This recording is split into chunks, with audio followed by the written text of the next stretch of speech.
અમદાવાદમાં રવિવારે બહેનો દ્વારા આયોજિત બહેનો માટે અને બહેનોને સમર્પિત કાર્યક્રમ થવા જઈ રહ્યો છે. સમસ્ત પાટીદાર સમાજ સુરત અને સરદાર ધામ ઉમિયા ધામ અમદાવાદના સંયુક્ત ઉપક્રમે બેટી બચાવો ગૌરવ મંચ યોજાશે, જેમાં 14 જિલ્લાની લગભગ 1510 જેટલી દીકરીઓને બાદશાહ સુકન્યા બોન્ડ અંતર્ગત નવાજવામાં આવશે.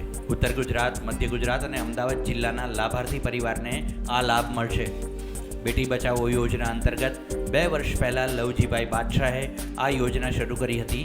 અત્યાર સુધીમાં 9500 જેટલા સુકન્યા બોન્ડ અપાયા છે. સમાજોત્થાન માટે લવજીભાઈ બાદશાહે અપના ગુજરાત સાથે વાત કરી હતી.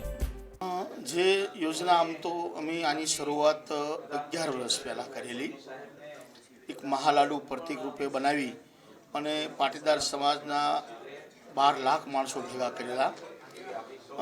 ત્યાંથી એક સુરતથી સોમનાથ એક રેલી પણ કાઢેલી પછીના વર્ષોમાં. દર વર્ષે કાંઈ ને કંઈક મહેનત પ્રયાસો કરતા હતા, પણ રિઝલ્ટ લાવવામાં મારા ધ્યાન ઉપર એવું આવ્યું કે સમાજના ધ્યાન ઉપર આવ્યું, મારી પાસે સક્ષમ મેં કહ્યું કે આપણે સલાહ આપશું ને તો પૂરી સલાહ તો કોઈ આપણે એટલી કામ નહીં કરે.